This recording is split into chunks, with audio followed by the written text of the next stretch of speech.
The note was still in John Langston's fist when Augusta Abbott found him standing in the barn at 5:30 in the morning, his saddle bags already packed, his horse already bridled, his jaw set in that way she had come to recognize as a man who had already made up his mind and was only waiting for the world to stop arguing with him. She had not come to argue. She had come because little Me had slipped down from her bed before dawn, crept to the kitchen table where her father's departure breakfast sat untouched, and pressed a folded square of brown paper beneath the breakfast plate with hands that were barely 5 years old and still bore the ink stains from her evening lessons. Augusta had found the child curled on the kitchen floor when she came down to heat the stove, the little girl asleep with her cheek pressed to the cold floorboards, as though she could not bear to leave the note unguarded, as though the weight of her own small body might hold her father to the house. The note had said, in Me's unsteady, enormous letters, "Do not leave us." 3 words that cost more than anything John Langston had earned in 2 years of brutal ranching on the Texas Panhandle. Augusta had read it, then reread it, then folded it again along Me's original crease as though preserving the evidence of something sacred. She had carried it through the dark house, out across the frosted November yard, and into the barn where the lantern John had lit threw his shadow enormous and wavering against the wooden wall behind him. She held out the note without speaking. He took it. He looked at it. His jaw did not unset. "She should not have done that," he said, and his voice was the voice of a man who was already somewhere else. "She is 5 years old," Augusta said quietly. She did exactly what a child does when she is terrified of losing her father for the second time. The word second landed between them like a stone dropped in still water, and the ring spread out and out, touching everything they had both been carefully avoiding for 6 weeks. Because the first time John Langston had left, there had been no note, no warning, no saddle bags packed in the pre-dawn dark. The first time, 6 years ago, he had simply ridden away from everything he loved without looking back, and Augusta Abbott had not known him then, had not existed in his world then, and everything that had happened since lived entirely in the space between that original departure and this new one. She needed him to understand that the note was not just Me's words. It was also hers. He unfolded the paper a second time in the lantern light. His hands were not steady. That was the first thing Augusta had ever noticed about John Langston when he had ridden into Haskell, Texas, 11 months ago with a wagon, 2 daughters, and the most comprehensively closed face she had ever seen on a living human being. Not the breadth of his shoulders, not the dark of his eyes, not the quiet authority with which he spoke to the livery man, and the way the livery man immediately listened.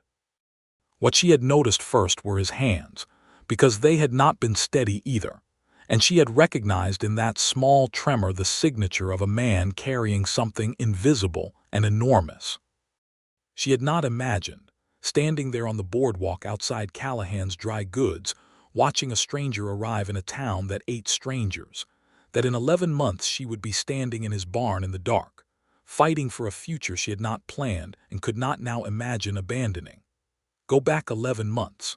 Understand how Augusta Abbott arrived at a place where she would walk through a frozen pre-dawn yard to prevent a man from breaking his own children's hearts.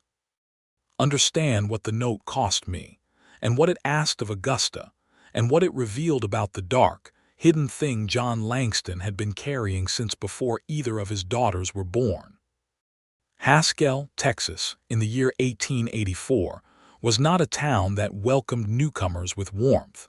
It was a town that tolerated them the way a body tolerates a splinter, with increasing discomfort until either the splinter worked its way out or the body learned to build around it. The cattle trade had brought money, and the money had brought violence, and the violence had brought a particular brand of suspicion that settled over every new face like a fine layer of dust, coating everything until you proved yourself clean. Augusta Abbott had arrived in Haskell 3 years before John Langston, which meant she had 3 years' worth of splinter status behind her and was only just beginning to be built around. She had come from Abilene with a letter of introduction from a schoolmistress there, applying to serve as the town's first female teacher, a position the school board had approved only because they could not get a male teacher to stay past spring on what they were willing to pay. She was 26 years old when she arrived. She was nearly 27 when she first saw John Langston's hands tremble. She had dark hair that she wore up in a knot that never quite held by mid-afternoon and brown eyes that her mother had called her best feature, and that she herself considered merely adequate. She was tall for a woman of 1884, which people occasionally remarked on as though it were a problem she should address, and she had a quality of stillness about her that some people read as coldness, and that was actually the opposite of coldness. It was the stillness of a person who was paying absolute attention. She paid attention to everything. It was her blessing and occasionally her private torment.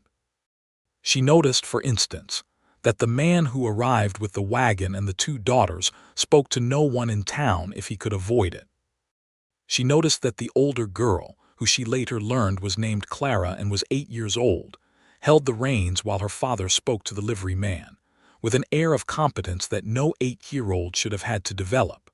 She noticed that the younger girl, me, who was 4.5 at the time, sat in the wagon bed with her knees drawn up and her eyes very large and very careful, the way eyes get when they have learned to watch for things going wrong. She noticed that there was no woman with them. The absence of a woman was not unusual on the Texas frontier in 1884. Death was a common creditor out here. Women died in childbirth, died of fever, died of the sheer grinding exhaustion of frontier life. Men raised children alone because they had no choice. The school board had been very clear with Augusta when she accepted the position. A significant percentage of her students would come from households without mothers, and she should be prepared to serve a function that extended somewhat beyond the purely academic. Augusta had understood. She had done her best. She had been the first person in Haskell to give me Langston a hug that was not her sister or her father, and me had stood inside it for nearly a full minute with the kind of taut, trembling relief of a creature that has been cold for a very long time. Clara had watched from across the schoolyard with eyes that were older than her father's and told Augusta plainly afterward, "She does not have anyone to hold her. Papa tries, but he does not always remember." Augusta had felt something very specific go through her at that. Something that was not quite anger and not quite grief, and was considerably more complicated than either. She had gone home and thought about John Langston's trembling hands for a long time. He brought his daughters to school every morning for 6 weeks before he said more than 3 words to Augusta directly. She saw him at the schoolyard gate each morning and each afternoon. She watched him crouch down to Me's level to button the child's coat before the morning cold could reach her, and watched him stand to his full height again, and watch his daughters disappear through the school door with an expression on his face that was so intensely private, she felt slightly intrusive for seeing it. He was not indifferent. That was the thing that struck her hardest about John Langston in those first weeks. He was not the kind of damaged, hollowed-out man who had simply shut himself off from his children along with everything else. He was present with Clara and me in a way that was almost agonizing to observe, because you could see how hard he was working at it, how much of himself he was pouring into those moments of connection.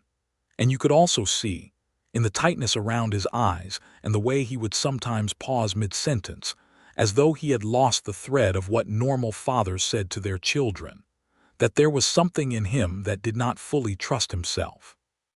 Augusta made the first move, because she understood that if she waited for John Langston to make it, she would be waiting past the end of the world. She approached him at the gate on a Tuesday morning in early December, with Clara and me safely inside and the schoolyard empty, and she said, without preamble, "Your older daughter told me that me frequently does not sleep through the night. I thought you should know that I have a remedy that worked for my own brother when he was young, if you would like to hear it." He looked at her. His eyes were dark brown and extremely direct, and the closed quality of his face modulated slightly, like a shutter cracked open by a breath of wind. "Clara told you that," he said, not a question. "Clara tells me a great many things," Augusta said. "She is a child trying very hard to make sure everything is all right for people she loves. That kind of child talks to teachers." Something moved behind his eyes. "What is the remedy?" "Chamomile brewed strong with a small amount of honey, taken an hour before bed and a person sitting near until the drowsiness starts. The last part matters most." "The sitting near," he said. "Yes." He was quiet for a moment. His hands were in his coat pockets, which was the only reason she could not see whether they were trembling. "I do that," he said finally. "I sit near. She still wakes." "Then perhaps the chamomile," Augusta said. The corner of his mouth moved. It was not quite a smile, but it was evidence that a smile was somewhere in his anatomy waiting. "I will try it," he said. "Thank you, Miss Abbott." He walked away, and Augusta stood at the gate and acknowledged to herself, with the same comprehensive attention she gave everything, that she was in considerable trouble. She did not act on it. She was not a woman who acted on things carelessly. She was a woman who watched and understood and waited until she was certain. And she was not certain about anything involving John Langston, except that he was hiding something significant, and that his daughters needed more than he was presently able to give them. She invited Clara and me for Saturday afternoon baking on the second week of December. Framing it as a school activity, she offered to all her students, which was only partially a fabrication since she did occasionally host students on weekends. John brought them to her door at 1 in the afternoon, hat in hand, and looked around the interior of her small house with the particular expression of a man who had forgotten what a woman's house looked like and was remembering now with some difficulty. "You may collect them at 4, Mr. Langston," Augusta said. "Yes," he said, and then he said, "Do you need anything from town? I am going to the hardware." It was such an ordinary, domestic, forward-reaching question that it clearly surprised him as much as it surprised her. They both stood in the doorway for a moment with the question hanging between them like a plumb line, measuring the distance between where they were and where that question was pointing. "Flour," Augusta said, "if they have the good kind from the Gruber mill." He brought flour. He also brought a paper bag of horehound candy that he set on her table without explanation before collecting his daughters, who were coated in a light layer of flour and deeply happy. Me threw her arms around Augusta's waist with the same full-body commitment she had shown in the schoolyard, and Clara said, with great formality, "Thank you, Miss Abbott. The molasses cookies were excellent." John Langston looked at his daughters and then at Augusta and then away, and the expression on his face in that moment was the most unguarded thing she had seen from him yet. It was the expression of a man watching something he had not dared to hope for, uncertain whether to trust it. Augusta catalogued it carefully and said nothing, because she understood that hope was a thing that needed to be approached sideways in a man like this. He began staying. At first it was incidental. He would collect the girls and the conversation would continue 2 minutes past the threshold, then 5, then 10. By February he was sitting in her kitchen while the girls played in the small yard behind the house, drinking coffee that Augusta made strong the way everyone in Texas made it, and talking about cattle prices and weather and the water situation along Haskell Creek and all the ordinary useful topics of a 1884 Texas winter. He did not talk about himself. She did not ask. They existed in that shared domestic space with the careful courtesy of two people who were aware of danger and had jointly agreed to proceed slowly. In March, the danger announced itself. A man named Dillard Crane arrived in Haskell. Augusta learned his name the same way she learned most things in Haskell, by paying attention in Callahan's dry goods, where the town's social intelligence was processed and distributed with remarkable efficiency. Dillard Crane was from East Texas, out of Jefferson. He was 40 years old, heavily built, with a prospector's sun-damaged complexion, and the particular way of looking at people that experienced people associated with someone who was accustomed to getting what he wanted and viewed the process of not getting it as an interesting problem to solve rather than a final answer. He had been in town 3 hours before Augusta heard his name connected to John Langston's, and the word connected with it was debt. She heard it from the wife of the hardware store owner, a woman named Betsy Callum who had no particular malice but an absolute inability to treat information as something that ought to be kept. "Old debt," Betsy Callum said, examining a bolt of calico with more attention than it required. "From before Langston came here. From when he was still running cattle in East Texas, back when his wife was alive. Something about a land deal gone wrong and money owed, though the particulars I cannot tell you." Augusta bought her flour and her thread and went home and sat with this information, and the specific, cold anxiety it produced in her, and tried to understand what it meant. It meant John Langston had a past she did not know. It meant there was something that could arrive from that past and change things. It meant the trembling hands had a specific cause, not just a general one. She saw John at the school gate that Friday afternoon, and he was different. Not dramatically different. Not outwardly different in any way that most people in Haskell would have noticed, because most people in Haskell were not Augusta Abbott. But she noticed that he was standing differently, with a weight distributed toward his heels that was the posture of a man prepared to retreat, and that the quality of his attention when he looked at his daughters coming out of the school was different too. More focused, more urgent. The way a person looks at something they are afraid of losing. She did not address it at the gate. She waited until the girls were settled inside her house that Saturday with their lessons, which had by March expanded into a regular Saturday afternoon arrangement that no longer needed the pretense of being a school activity, and she brought 2 cups of coffee to the kitchen table and sat down across from John Langston and said simply, "Tell me about Dillard Crane." The effect was immediate and significant. He went very still. The coffee cup stopped halfway to his mouth and stayed there for a full 2 seconds before he set it carefully back down.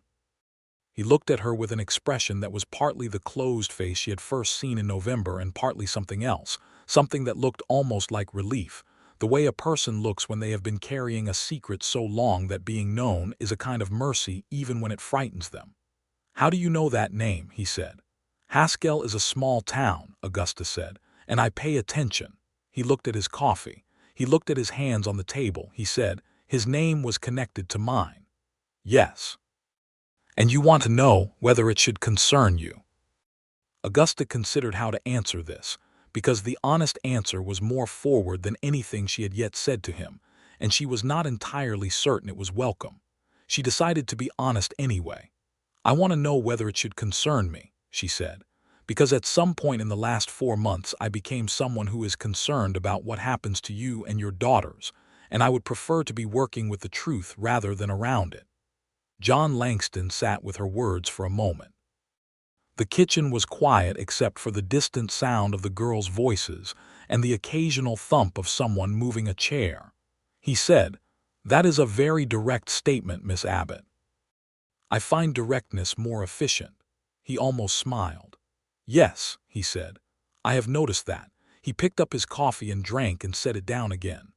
"Dillard Crane and I were business partners a long time ago in Jefferson, 1877. We had a cattle operation together, and it went wrong in ways that I was partly responsible for, and the resolution of that partnership left Crane believing he was owed money that I did not have. I came west specifically to put distance between that situation and my daughters, and now he has followed you." "Yes. How much does he believe you owe him?" "More than I have," John said. "Significantly more than I have." "And is the debt legitimate?" He looked up at that, and for a moment she saw the full weight of what he was carrying in his eyes, the specific heaviness of a man who has done something that cannot be entirely exonerated but cannot be entirely blamed either. "Partly," he said. "The venture failed because of decisions we both made, but I made a specific decision near the end that cost him more than it should have. It was not a fraudulent decision, but it was a selfish one, and I have known since I made it that I would eventually have to answer for it." This was a man, Augusta understood, telling her the honest shape of his character without flattering it. This was a man who had looked at himself clearly enough to know where the flaws were. She found this more compelling than reassuring innocence would have been. "What does he want?" she said. "He wants the land," John said. "The property here, the ranch. I have clear title to it, and it is worth more than what he claims I owe. But he knows the legal situation well enough to make a prolonged fight of it. And a prolonged fight costs money I do not have, which means eventually I lose by attrition even if I am in the right." "Or you run," Augusta said, and the word cost her something to say because she had begun to understand with a cold and comprehensive clarity that this was what John Langston was already considering. He did not deny it. "Or I run," he said. "Take the girls somewhere else, start over. For the second time." "Yes. Clara is 8 years old and me is 4, Augusta said quietly. "How many times can they start over before starting over becomes the only thing they know?" He could not answer that. She watched him absorb it, watched the way it settled into him alongside everything else he was carrying, and she felt the weight of the moment acutely because she knew she had just said something that cut past the practical problem and into the much deeper one, the one about who John Langston was and who he was allowing himself to be. "I am not a man worth staying for," he said, and it was the most painful thing she had heard in a very long time, not because it was intended as a bid for sympathy but because it was not. It was a man stating what he believed to be a fact. "That is not your determination to make," Augusta said. "That is mine." The silence after that was of a different quality from the silences before it. It was not empty. It was full. She did not press further that day. She gave him the space that a man like him needed to process a conversation that had gone somewhere he had not been in a long time.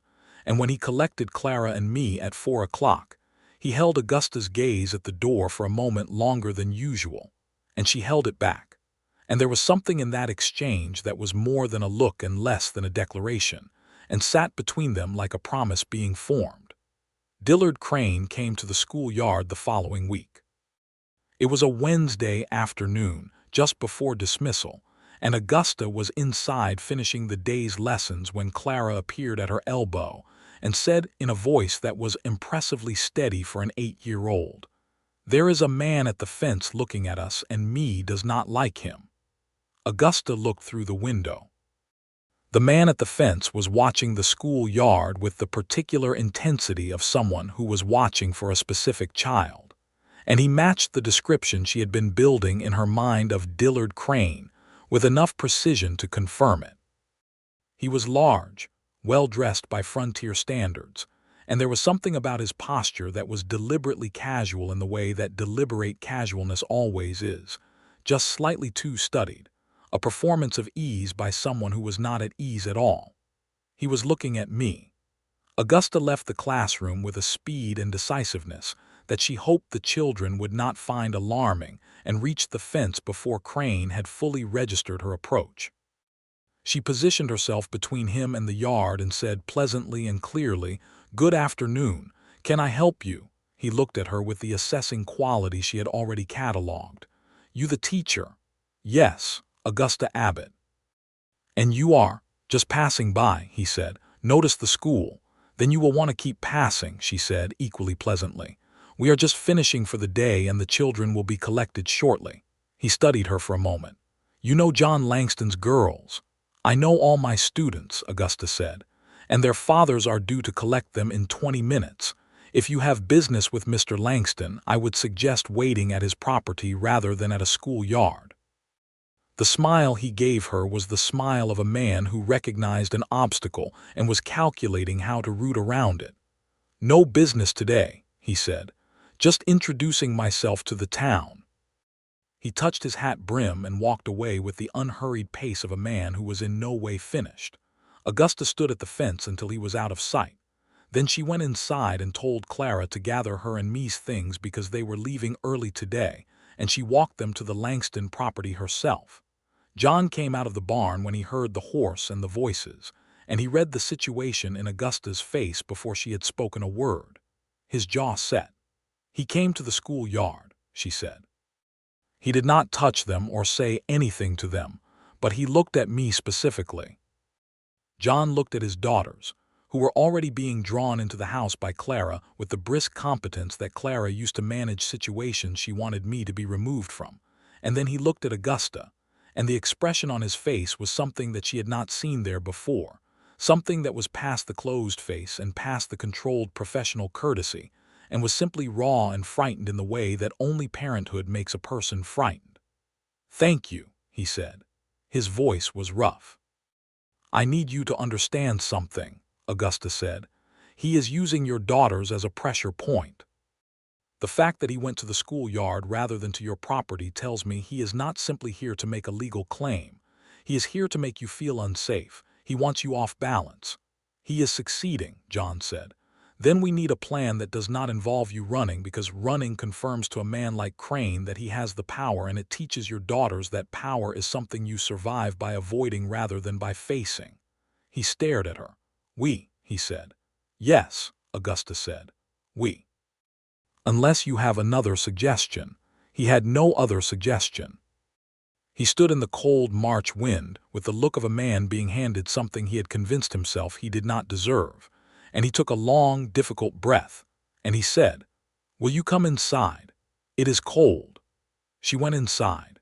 She helped Clara heat supper while John sat at the table with me in his lap, and they talked about Dillard Crane and land deeds and the specific legal and practical options available to a man in John Langston's position in Haskell, Texas in 1884. Augusta had spent 3 years in a town of complicated men, and had consequently learned things about property law, water rights, and land dispute procedures that would have surprised most people who met her. She knew that John's title to the Langston Ranch had been recorded at the county seat and was a matter of public record. She knew that a contested debt claim would require Crane to file through the district court in Abilene, a process that took months and required documentation that Crane, based on what John had told her, probably did not have in clean order. She knew that the local judge, a man named Featherstone who took lunch at the same time every day at the only restaurant in Haskell, was not a man who was sympathetic to creditors arriving from out of county with vague claims and no paper trail. "You have more standing than you believe you do," she told John, while me made small arguments at the table about whether she had to eat the parsnip. "The legal standing matters less if Crane makes staying here impossible by other means," John said. "Then we make staying here possible," Augusta said, "which means having people in this town who know your name and your character and who are not going to be moved by a stranger's story. You have kept to yourself since you arrived, and I understand why, but that has left you isolated at the moment when isolation is most dangerous."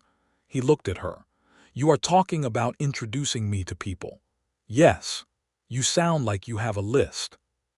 "I have had a list since January," she said, and he laughed, which was the first time she had heard him laugh, and it was a good laugh, the kind that came from somewhere real, and me looked up from her parsnip battle with enormous eyes and said, "Papa is laughing." Clara, with 8-year-old gravity, said, "Yes, he is," and looked at Augusta with an expression of such transparent, complete hope that Augusta had to look at her coffee to keep her face composed. Over the next 6 weeks, Augusta introduced John Langston to Haskell. Not with ceremony or design that was visible to him, but in the way that she had learned to move through that town, with patience and specific knowledge of who mattered and why. She brought him to Reverend Marsh's Sunday supper, a weekly event that the town's most established families attended, and that operated as the informal heart of Haskell's social contract. She introduced him to Frank Delgado, who ran the largest remaining cattle operation in the county, and who had lost his own partner to a fraudulent scheme years before, and who consequently had a very clear and unsentimental view of Dillard Crane's type. She introduced him, carefully and without fanfare, to Judge Featherstone over coffee at the restaurant where the judge took his lunch, framing it as a neighborly introduction and allowing the judge to ask questions and John to answer them in his direct, unembellished way, and watching the judge's opinion of John Langston form in real time as a positive thing. She was building a fortress around him. He knew it. He did not stop her. What changed between them was not dramatic. There was no single scene where declarations were made under a full moon. There was instead a gradual, undeniable accumulation of shared moments, the way that two people who spend enough time in the same spaces begin to occupy those spaces jointly, unconsciously rearranging themselves to fit together. Augusta noticed that she had begun to think of the Langston kitchen as a place she moved through with the ease of familiarity. She noticed that John had begun to direct comments to her during supper that were meant to make her laugh specifically, and that he watched her face when he said them to gauge the landing. She noticed that Clara had stopped prefacing sentences about her father with explanations that were really apologies, and had started prefacing them with something that sounded more like pride. She noticed that she was falling in love with a man who did not yet believe he was someone worth being in love with, and she was not sure how to address that without frightening him off, so she simply continued to be present, and thorough, and honest, and to make it as clear as she could without saying the words directly that she was not planning to go anywhere. Dillard Crane filed his claim at the district court in Abilene in April. John came to tell Augusta on a Sunday morning, knocking at her door with his hat in his hands and his face in the closed arrangement, and she made coffee and they sat at the table, and she read the copy of the filing that he had received from the county clerk, and she was not alarmed by what she read, because she had been expecting something like it, and because it was exactly as weak as she had hoped.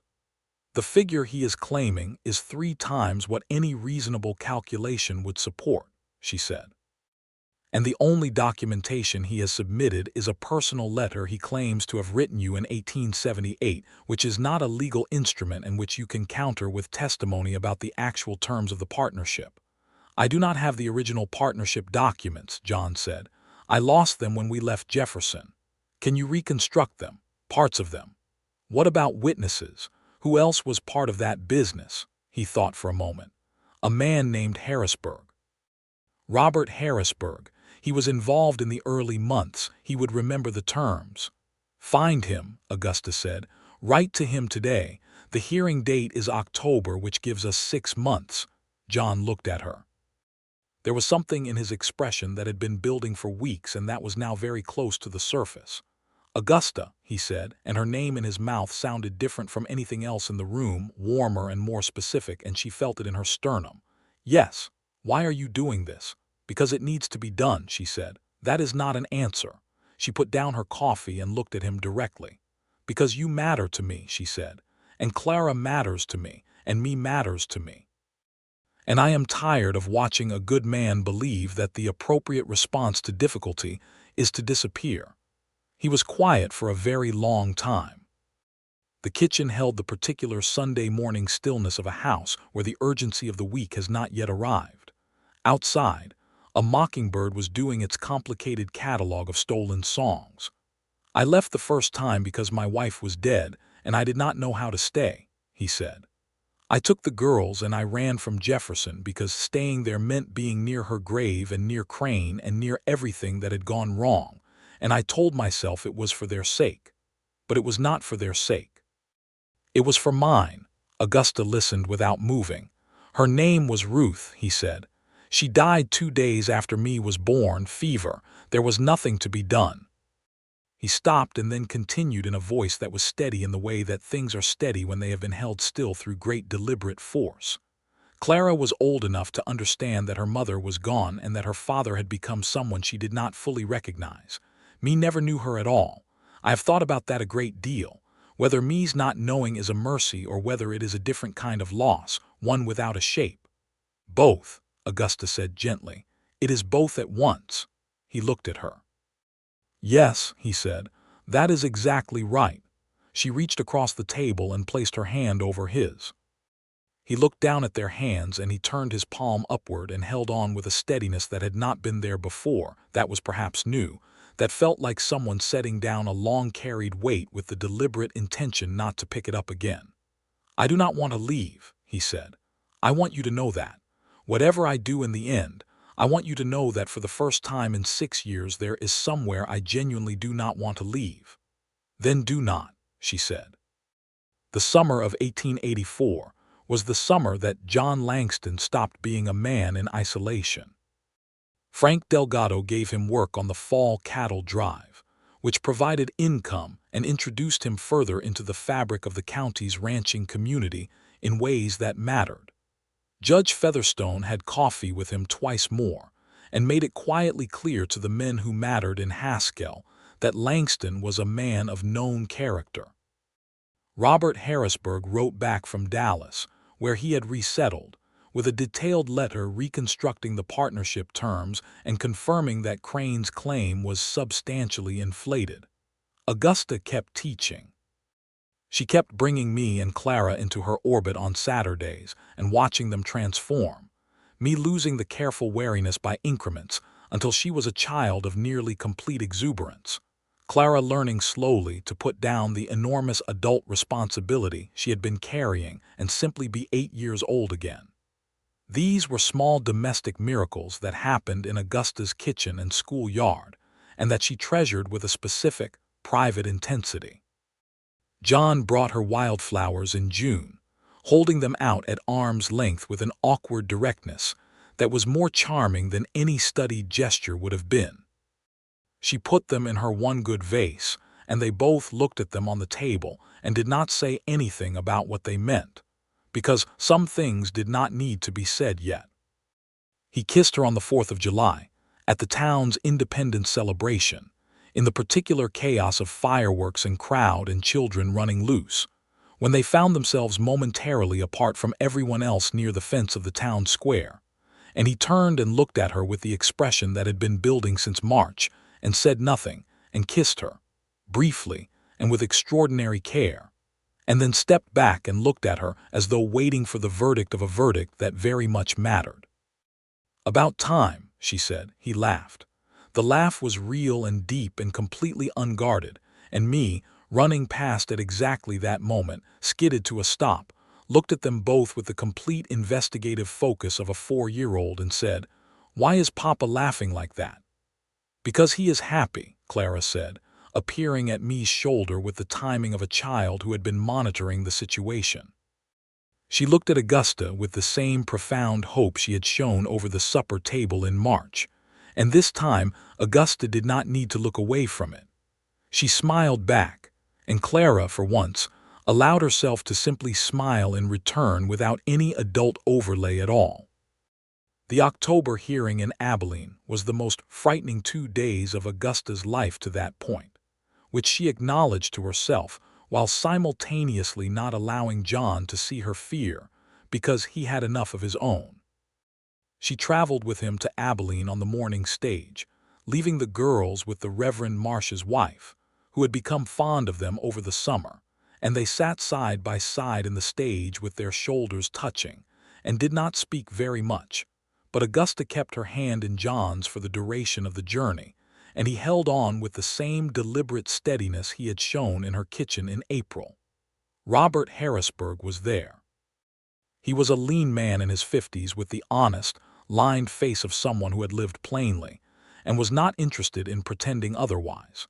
He testified with clear, unembellished specificity about the terms of the original partnership, the decisions that had been made, and the accounting that followed, and he said, with the kind of flat certainty that is more convincing than passion, "The sum Crane is claiming bears no relation to any figure we ever discussed or agreed to. I would stake my reputation on it." Crane's attorney was a man from Jefferson named Lowell, polished and aggressive, who attempted to frame John's departure from Jefferson as evidence of guilty flight and Augusta's efforts over the summer as evidence of coordinated deception. It was an audacious argument, and it was not entirely ineffective, and there were moments during that second day when the cold fear in Augusta's chest expanded alarmingly. But Judge Featherstone had been right about Judge Alcott, who presided in Abilene. He was a man who read documentation with scrupulous care, and the documentation in John's favor, between Harrisburg's letter and the reconstructed partnership terms, and the county records showing John's clean title, was substantially more than the documentation in Crane's favor. He ruled for the defendant in the late afternoon of the second day, finding the claim unsubstantiated, and he did it with the kind of decisive clarity that left no room for further appeals. And Dillard Crane walked out of the Abilene courthouse with his attorney with the tight, forward-focused energy of a man recalculating. But the legal threat was finished. Augusta and John stood on the courthouse steps in the October afternoon, and for a long moment neither of them said anything. The relief was too large for quick words. Then John turned to her and said, "I need to tell you something." "Yes, I am going to ask you to marry me," he said, "and I want to be honest with you about what that means and what it asks of you, and I want to make sure you understand all of it before you answer." "I have understood all of it since approximately February," Augusta said. He looked at her with the eyes that were no longer entirely closed to her, that she had watched open over 11 months the way a country opens after a long winter, gradually and irreversibly. "I am not an easy man," he said. "I am not a simple woman," she replied. "I have 2 daughters who will be yours to love as well as mine." "I have loved them since December," Augusta said. "Clara especially is aware of this. Me accepted it as a given from the beginning." "I have a dark history that I cannot completely clean," he said. "Some of it is not entirely to my credit." "You have already told me all of it," she said. "I am not surprised by anything you are. What I am is decided." He said, "Will you marry me, Augusta?" She said, "Yes." He kissed her on the courthouse steps in Abilene in October with considerably less restraint than the 4th of July kiss, and a man coming down the steps behind them made a noise of polite discomfort and went around them, and they did not notice. They were married in December, 1 year almost to the day from the morning Augusta had seen a man and 2 daughters arrive in Haskell with trembling hands and a wagon full of unspoken things. Reverend Marsh performed the ceremony, and the entire population of Haskell that could walk turned out. Because the story of John Langston and Augusta Abbott had taken on, over the year of its unfolding, the particular quality of a town's own narrative, something people felt they had participated in and wanted to see concluded well. Clara was the flower girl, a role she performed with solemn and precise excellence, and Me was carried down the aisle by Reverend Marsh's wife and deposited at the front where she stood and looked at Augusta, arriving in the cream-colored dress that Betsy Callum's mother had altered from her own wedding dress, and said, in a clear, carrying voice, "She is very pretty, Papa." John, standing at the front with the expression of a man in the middle of something he had not quite yet fully accepted as real, said, "Yes," and Augusta, arriving at his side and looking at him directly, said quietly, "You are not going to cry." "I am absolutely not going to cry," he agreed, and then he did briefly and silently, and she squeezed his hand and looked straight ahead at Reverend Marsh with her own eyes bright, and Clara, standing behind them, pressed her lips together with the satisfaction of a child whose plan had come together exactly as intended. They were married. The town celebrated with an enthusiasm that reflected the communal investment in the outcome. Frank Delgado made a speech that was heartfelt and slightly too long. Robert Harrisburg sent a telegram from Dallas that said simply, "Congratulations. Well deserved on both accounts." Me ate too much sugar cake and fell asleep at the table with her cheek on her arm, and John carried her home in the dark December air under a sky absolutely full of stars, with Clara walking beside Augusta, and Augusta's hand in John's, and the specific warmth of a life that was no longer provisional but had become, at last and by great effort, real. The winter was quiet and wonderful in the way that quiet, wonderful things are, which is to say it was not without difficulty, but the difficulty was the ordinary kind, the kind that belongs to being alive rather than the kind that belongs to being threatened. Augusta continued to teach, because she was a teacher and had no intention of ceasing to be one, which had been a matter of brief but direct discussion with John before the wedding and had been resolved by him saying, "I would not ask you to stop. which was the right thing said in the right way, and which she appreciated enormously. She moved into the Langston house, which required some reorganization of a house that had been operating without a woman's hand for 2 years, and that had consequently developed certain bachelor economies that needed addressing. And she addressed them with tact and without drama, and John watched the reorganization with a combination of relief and periodic involuntary resistance that was entirely human, and that she navigated by being clear about what was hers and generous about what was his. Clara helped. Clara had always helped. There was a particular evening in January when Augusta found Clara in the kitchen after supper, carefully reorganizing the spice shelf in the exact order that Augusta had established it, with a focus and intention that was both touching and slightly heartbreaking. "You do not have to do that, sweetheart," Augusta said. "I want it to stay right," Clara said, which was the kind of thing a 9-year-old says when they mean something larger and more complex than the words themselves. Augusta sat down at the table and said, "Come here," and Clara came and sat, and Augusta said, "Nothing that is good about this house is going to change because I am in it. I promise you that." Clara, who had been bearing things since she was barely old enough to walk, said nothing for a moment and then said, "Mama's picture is still on the mantel." "I know," Augusta said. "It belongs there. She is your mother and me's mother, and she will always be in this house. There is room for all of us." The expression on Clara's face was the most complete expression of relief she had ever produced.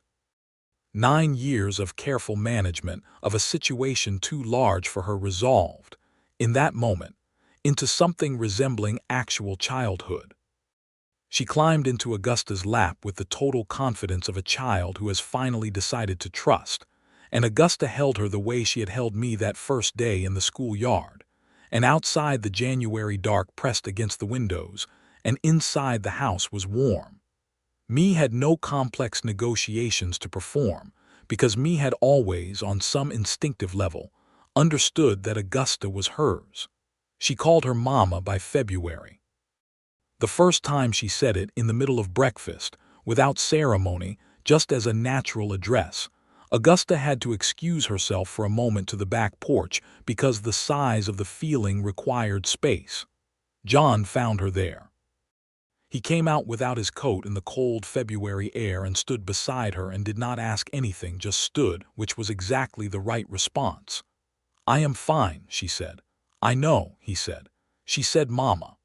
"I heard," he said, and there was something in his voice, tender and very quiet, that was different from anything she had heard from him before, something without any remaining reservation in it. "She is right," he said, and took her hand, and they stood on the back porch in the cold, and the extraordinary, ordinary miracle of it settled over them both. Spring came. Summer. The ranch did better than it had in the previous years, because John was no longer spending energy in constant internal negotiation about whether to stay or go, which freed something in him that translated directly into the quality of his work. Frank Delgado brought him on as a foreman for the fall drive, which was a significant professional development, and which brought money enough to expand the ranch modestly and make certain improvements to the house that Augusta had quietly noted needing, and that John addressed with the specific pleasure of a man doing things for reasons that matter to him.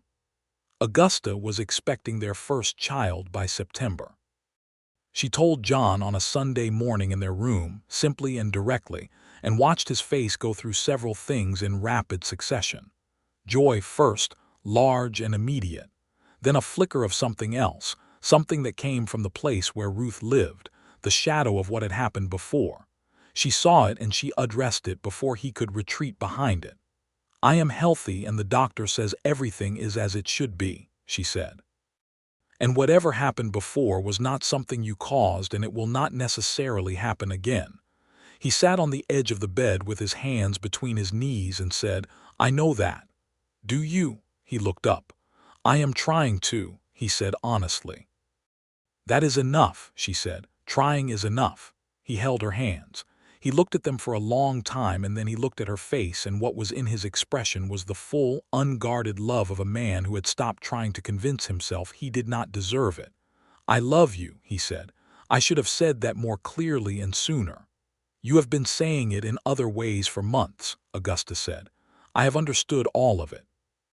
He kissed her forehead with an extreme gentleness and held her there for a long moment, and she felt the specific warmth of being completely known and accepted by another person, and thought that there was no complicated word for this feeling, only the simple true one.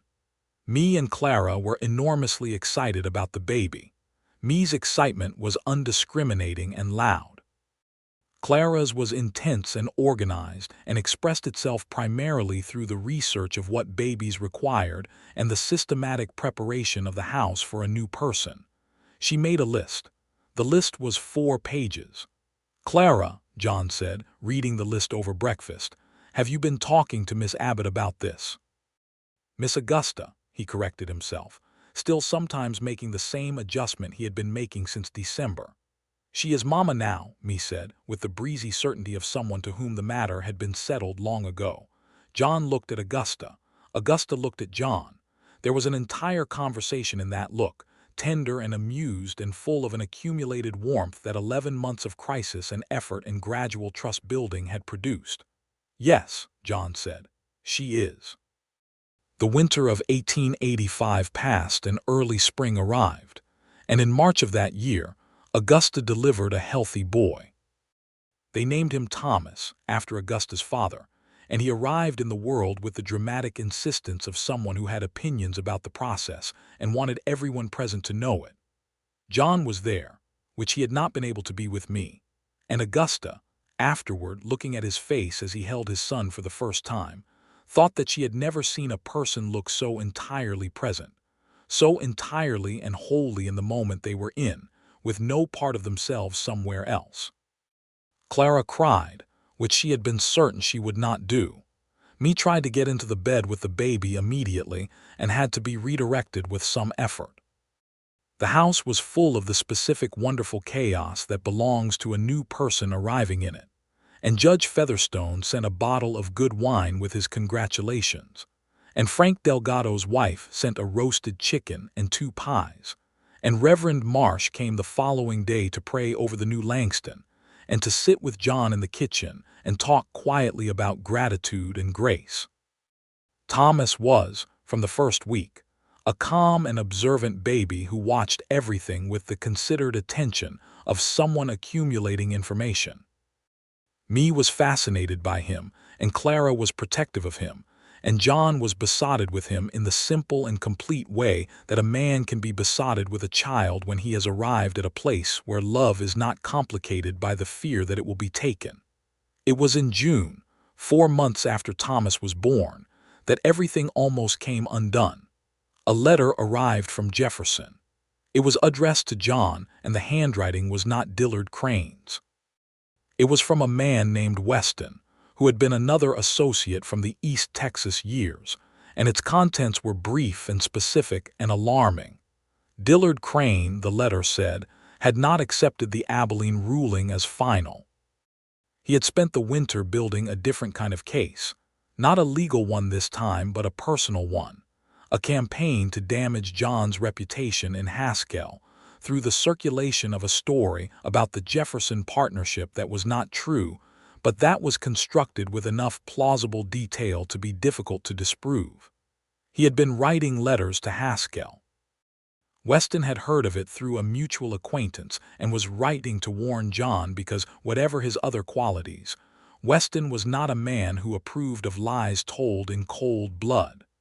John read the letter at the kitchen table, and his face went through the shift that Augusta had not seen in months, the closing, the retreat, the bracing. She sat down across from him and said, "Show me." He gave her the letter. She read it. "What is the story he is telling?" she said. "That the partnership failed because I deliberately sabotaged it," John said. "That I had a side agreement with the buyer of the cattle that Crane was not party to, and that I took money that was owed to him." "Did you?" He met her eyes. "No," he said. "There was no side agreement. The sale fell through because the buyer defaulted, and I made the decision not to pursue a legal remedy because I calculated the costs of litigation would exceed the recovery. Crane believed that was a deliberate choice to disadvantage him. It was not. It was a wrong calculation, but it was not a corrupt one. Then we tell that story, Augusta said, clearly and first to everyone who matters in this town. If Crane's letters have already arrived, John said, then there are people who have already read his version. Then we find out who they are and we speak to them directly, Augusta said. John, look at me. He looked at her. We are not doing what we did in 1877, she said. We are not running. We have a home and children and a community, and we are not surrendering any of it to a man who is willing to lie for spite. His jaw was tight. I am afraid, he said, and she honored him enormously for being able to say it. I am afraid that this is the version they believe, that the man who arrived here with no past and no connections is more plausible as someone who cheated his partner than as someone who did not. You have not been a man with no connections for 2 years, Augusta said, firmly. You have Frank Delgado and Judge Featherstone and Reverend Marsh, and a community that has watched you work and parent and conduct yourself for 20 months. And you have me, and I will stand in front of this town and say what I know about you, which is that you are not what Crane is saying you are. It was quiet for a moment, and she watched the closing thing reverse itself, watched him come back to the present, to the kitchen, to her. You would do that, he said, without hesitation. I have been doing it since March of last year, she said, not unkindly. You have not noticed because you tend to assume you are facing things alone. Something softened in him, the last hardness of the thing he had been holding. I am going to work on that, he said. I know, she said. You have already improved enormously. They moved through Haskell the next week with the specific, deliberate openness of two people who had decided that the best response to a hidden campaign was a visible one. Augusta spoke to Frank Delgado's wife first, because the women's network of information in Haskell was considerably more efficient than the men's, and she spoke plainly about what Crane was doing and what the truth was, and Frank Delgado's wife, who had a strong instinct for the difference between honest difficulty and manufactured grievance, listened carefully and said, I never put much stock in letters from strangers. John spoke to Judge Featherstone, who had indeed received a letter from Crane and who had filed it with the same efficiency with which he dispatched things he found implausible. Reputation is built here, the judge said, not in Jefferson. A man's record in this county is what counts in this county. They spoke to others. They spoke carefully and specifically and honestly, and over the course of 3 weeks in June, the Crane letters, which had arrived and caused the particular damage that anonymous accusation always causes, were countered by the lived reality of 20 months of John Langston being exactly who he was. It was not dramatic. There was no single confrontation. It was simply the accumulation of truth applied steadily against a lie, and the truth was in better standing because it had more evidence behind it. Crane's letters stopped coming. There was no formal capitulation and no closing statement. The harassment simply ended, the way things end when the person conducting them realizes the return no longer justifies the effort. Dillard Crane remained in East Texas, and John Langston remained in Haskell, and the distance between them became permanent in the way that distances become permanent when both parties have accepted that the negotiation is finished. The summer of 1885 was the first summer that John Langston spent without a version of departure in his mind. He told Augusta this one evening in July, sitting on the porch after the children were in bed, with the prairie dark around them and the stars doing their enormous, indifferent display above. He said it simply, as an observation about something he had noticed in himself, and Augusta listened to it with the quality of attention she gave everything and thought about what it meant for a man to be able to say, for the first time in years, that staying was where he was. Does it feel different? She said. Yes, he said. It feels like the ground is actually there when I put my foot down. She took his hand and they sat in the summer dark, and the prairie night made its sounds around them. Insects and distant cattle and the occasional fox barked from somewhere in the direction of the creek, and the house behind them held their children, all 3 of them, sleeping in the way that children sleep when they are safe. "I have been thinking about the school," Augusta said after a while. "What about it? There are 12 children who need a more advanced curriculum than I can provide alone. The school board will not fund a second teacher. But if the curriculum were organized differently, and if I had help from some of the older students, I think we could manage it." He looked at her sideways. "You have been thinking about this for a while." "Since April," she admitted. "Do you have a plan?" "I have the beginning of one." "Show me," he said, echoing her own words back at her, and she smiled because she recognized them, and he smiled because he knew she recognized them, and they sat there in the dark talking about a school curriculum for an hour, and it was one of the most pleasant evenings of either of their lives. The school expanded in the fall.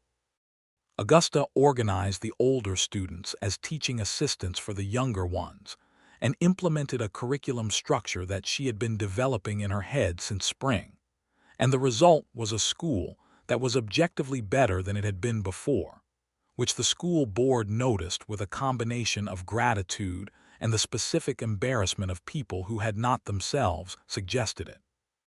They voted in November to provide a small additional stipend to Augusta, which she accepted with a graciousness that did not entirely conceal her opinion that it should have been larger.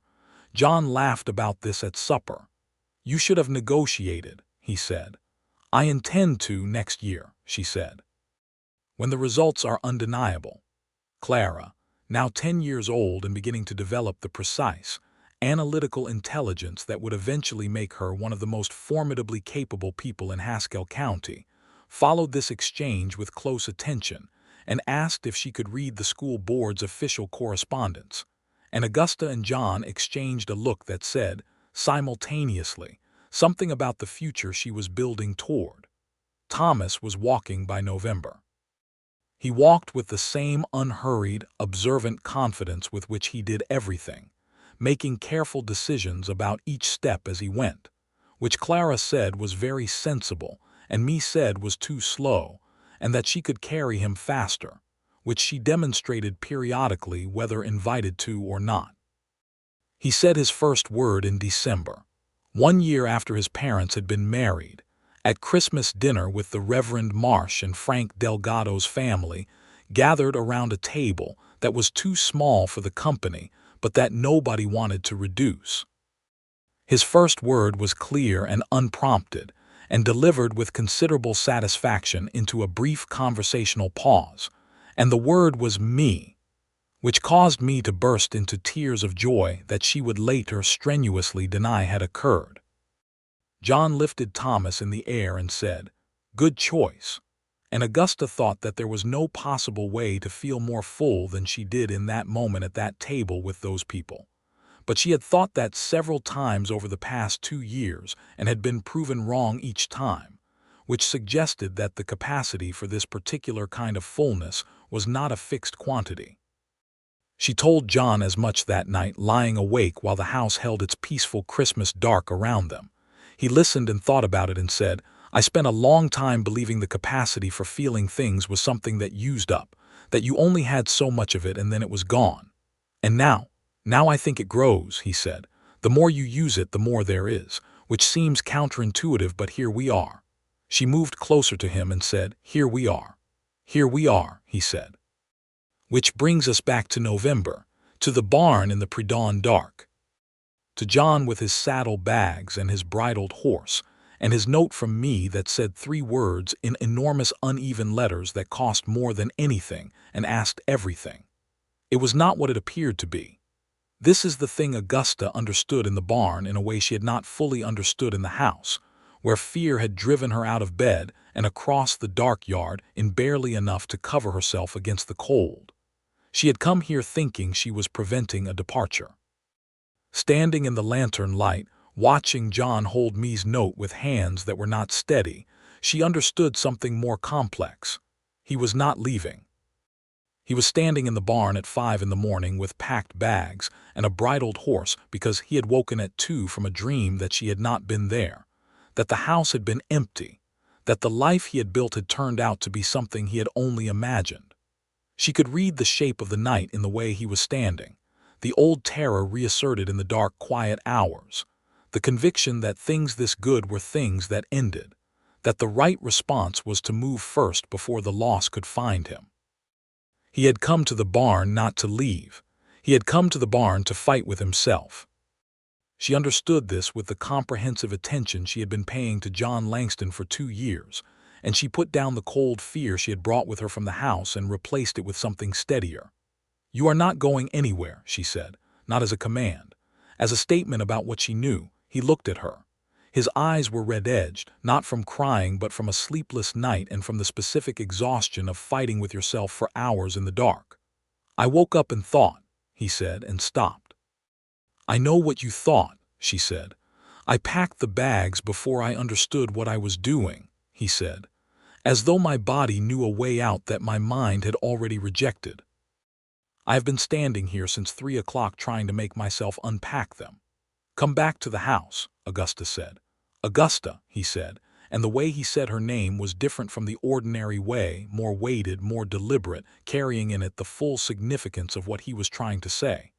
"I need you to understand that this is not something that is fully over for me. The part of me that learned to run, it still exists. It comes out in the dark and it is stronger than I want it to be." "I know that," she said. "I knew it when I said yes. I have known it every day since. It does not change anything." "It could hurt you," he said. "It could hurt all of you. You are standing in a barn at 5 in the morning with packed bags and you have not left," she said. "That is the entire argument, John. You felt the old pull and you stood here and fought it for 2 hours and you did not leave. That is not the man who left in 1877. That is someone considerably better." He looked at her. His face was open in the full way it had become over 2 years, not the closed face of Haskell November, but the entirely known face of a man who had been seen and stayed. "Me found the bags," he said. "She must have come down in the night." "She left you a note," Augusta said. "I know." He looked at the folded paper in his hand. "I found it when I came in for the breakfast you had set out for me. She was asleep on the floor. She put it under her breakfast plate so I would find it when I sat down. She wanted you to know," Augusta said, "that you are not alone in this, that there are people who cannot lose you, that the cost of going is real and counted." He folded the note again very carefully and put it in his shirt pocket close to his heart. "Come back to the house," Augusta said again. He unbridled the horse. He put the horse back in its stall, moving carefully in the lantern light, and the horse settled with the equanimity of a horse that had not been entirely certain what was happening, and was content to return to breakfast. He lifted the saddle bags from the stall partition and carried them to the corner of the barn where they were stored, and he hung them on their peg with a deliberateness that felt like a decision being made permanent. Then he turned and came to Augusta, and she took his face in both her hands and held it and looked at him for a long moment in the lantern light, at the man who had arrived in her life with trembling hands and a locked expression, and 2 daughters who needed more than they were getting, at the man who had let himself be found and had stayed found even when the dark said otherwise. "I love you," she said. "Every part, including the part that wakes up at 2 in the morning and panics. That part belongs here too." He put his forehead against hers. He closed his eyes. The barn held the winter darkness around them, the warm animal smell of horses and hay, the silence before dawn. "I am going to be all right," he said, and it was not a performance of certainty but a genuine and effortful declaration, the kind that means I intend to work toward this, and I know work is what it requires. "Yes," she said, "you are." They went back to the house. The kitchen was cold because the stove had not yet been lit, and Augusta lit it while John hung up his coat and sat at the table with the specific exhaustion and relief of someone who has spent several hours in internal combat. Me's breakfast plate was still on the table where it had been set. The note was in John's pocket. He took it out and set it on the table where Me had left it and looked at it for a moment. "She is going to ask me about it when she wakes up," he said. "Yes," Augusta said. "What do I tell her?" Augusta considered this carefully. "The truth," she said. "The child-sized version of it, that Papa had a hard night and that her note helped him, that he is staying, that he is always staying." The stove caught and the kitchen began to warm, and the gray November pre-dawn pressed against the windows, and somewhere in the house, they heard small feet on floorboards, which was me navigating from her bed to the kitchen, with the unerring instinct of a child who had something on her mind. She appeared in the kitchen doorway in her nightgown, and her bare feet with her dark hair entirely disordered from sleep, and her eyes enormous and immediately fixed on her father with a focus that was the most direct question Augusta had ever seen on a face. John held out his arms and me crossed the kitchen in 4 running steps and climbed into his lap and held on with both arms around his neck and her face pressed to his collar, and he held her. And Augusta watched them from the stove with her hand still on the handle of the kettle, and the moment was very quiet and very full. "I am not leaving," John said into me's hair. "I am staying here, with you and Clara and Thomas and Mama. I am staying here and I am not going to leave." Me did not say anything. She tightened her arms. Clara appeared in the doorway a moment later, barefoot and alert with the thoroughness of a 10-year-old who had heard running feet and understood they indicated something requiring assessment. She read the kitchen with one comprehensive look and said nothing for a moment. Then she said to John, "You found the note." "I found the note," he said. "Good," Clara said, with the calm finality of a child who has been managing large things for a very long time and who, in this particular instance, had managed correctly. She came to the table and sat down and accepted the cup of warm milk that Augusta set in front of her and looked at her father and her sister and the note on the table and said, with great specificity, "Me wrote it herself. I helped her with the spelling, but the idea was hers." "The idea was exactly right," Augusta said. Thomas made himself known from his room, the confident announcement of a 14-month-old who had detected household activity and wished to participate, and Augusta went to collect him and brought him back to the kitchen, and he sat on her hip and looked around the kitchen with his characteristic observant satisfaction and said, "Me," and me laughed from her father's lap. The 6 of them were together at the kitchen table in the cold November dawn, and the stove was warm and the light was coming up outside, and the life they had built was entirely, stubbornly, deliberately there. John looked at Augusta across the table, and there was nothing in his face that was closed or retreated or bracing for impact. There was only the full, present, completely honest expression of a man who was exactly where he was supposed to be and who knew it. "Thank you," he said. "You would have come in on your own," she said. "You were already coming in on your own." "Eventually," he agreed, "but it is better with you." "Yes," she said, "everything is." Me lifted her head from her father's collar and looked between them with the enormous unself-conscious interest of a child watching adults be themselves. "Are we making breakfast?" she said. "We are making breakfast," Augusta confirmed. "Can I crack the eggs?" "You always crack the eggs." "I am very good at it now," me said. "I only get shell in it sometimes." "Sometimes is a significant improvement," John said. They made breakfast, all of them together in the warming kitchen with the November day brightening outside the windows, and the note stayed on the table, small and folded and absolutely weightless in the material sense, and completely enormous in every sense that actually counted. Later, after breakfast, when the children were dressed and the table was cleared and John was pulling on his coat to begin the morning work, he paused at the door and looked back at Augusta with a particular and unambiguous expression. "I was thinking," he said, "yes, that we might take the children to Abilene next spring. There is a traveling exhibition coming through natural history and Clara has been reading about it." Augusta felt the specific warmth of this, the forward-reaching quality of it. A man planning a spring journey to a city 2 days away, making casual arrangements for a future he was counting on. "I think Clara would find it extraordinary," Augusta said. "And Thomas is at the age where absolutely everything is fascinating. And me will want to touch everything," John said. "Without question," Augusta agreed. He smiled. It was the real smile, the deep one that had been hiding in his anatomy since before she knew him, and it reached all the way into his eyes and filled the whole architecture of his face. And Augusta thought, not for the first time, that there was no version of this man's smile she had not catalogued, and none of them had ever failed to do something significant to her internal weather. "I am going to be back for dinner," he said. "I know you are," she said. He went out into the November morning, and she watched him through the window, his coat and his wide-brimmed hat, and the purposeful ease with which he moved through the yard. He had spent 2 years becoming certain he had the right to call his own. He paused at the fence and turned and looked back at the house, and she lifted a hand from the window, and he touched his hat brim and turned back toward the barn and the day. 3 years later they had another child, a second boy they named William, who arrived in March, and who was from the very first moments of his life the loudest person in the Langston household, which, given the established competition, was no small distinction. Thomas, now 4, regarded him with the composed, evaluative patience of someone gathering data.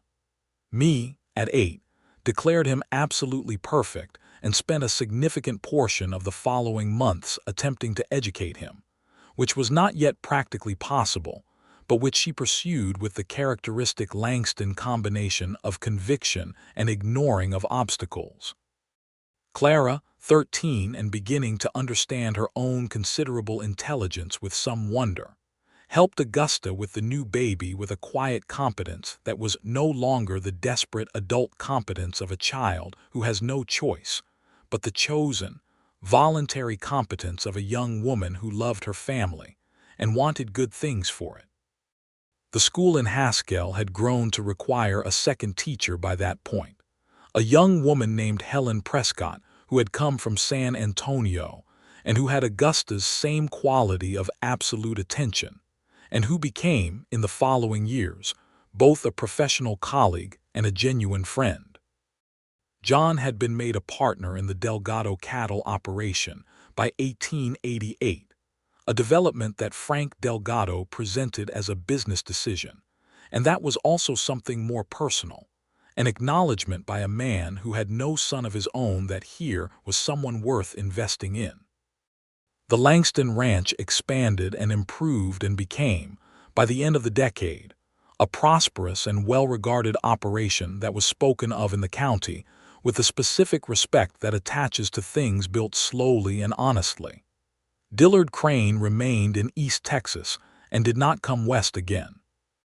Augusta heard his name mentioned once more, 3 years after the barn night, in a letter from Robert Harrisburg, who noted that Crane had married, had suffered significant financial reverses of his own, and appeared to have concluded that his old grievances had cost him more than they could possibly return. Whether he had achieved anything resembling peace with this, Harrisburg could not say. Augusta read this letter at the kitchen table and put it aside and poured a second cup of coffee and felt, not triumph, which had never been what she wanted, but a kind of clean, clear finality. The past had resolved into its proper distance. The note, Me's note, the 3 enormous unsteady words pressed beneath the breakfast plate on a dark November morning, lived in the drawer of John's writing desk. He had kept it there from the morning he retrieved it from the kitchen table, and Augusta had come upon it on 3 separate occasions over the years, always in the same fold, always unmistakably itself, a small piece of brown paper that had said everything necessary in the simplest possible language. Do not leave us. He had not left. He did not leave. He was, year by year and season by season, the man who stayed, who built, who showed up for dinner and for breakfast and for the school exhibitions, and for the nights when Me had bad dreams, and for the mornings when the ranch work was brutal and thankless, and for the evenings on the porch when the stars were doing their enormous display, and there was nothing to do but sit and be present in the life that had been assembled, improbably and by great effort, from the pieces of something that had once been scattered. He was present for Clara's first serious scholarly success, when a composition she wrote about water rights and land law in Texas was recognized by the county school board, and then by a state teachers' organization as exceptional work. And he sat in the audience at the ceremony, where it was read aloud with the expression of someone watching something they had almost prevented by accident. And the gratitude in his eyes was not just for Clara, but for everything that had made the moment possible. He was present for me's first heartbreak, which arrived at 14 in the form of a boy who did not know his own good fortune, and he sat with me in the kitchen the way that Augusta had once sat with him, and said the things that needed saying without embellishment, and me, still red-eyed, said, "How did you know what to say?" And John said, "Your mother taught me," which was one of the things he had said in their marriage that Augusta treasured most specifically. He was present for Thomas's first horseback ride, conducted at age 3 with total personal confidence and a certain amount of adult anxiety in the audience, and for William's first word, which was, unpredictably, cow, and for the ordinary Tuesday mornings and the difficult February nights, and the spring days when the whole flat Texas world was green and new, and the distance to the horizon was the whole distance that mattered. Augusta was 50 years old when she stood in the kitchen of the Langston house, which by that point bore no resemblance to the bachelor economy structure John had arrived with, and looked around at the accumulated 24 years of her life there, and thought that she had arrived at the complete certainty of something.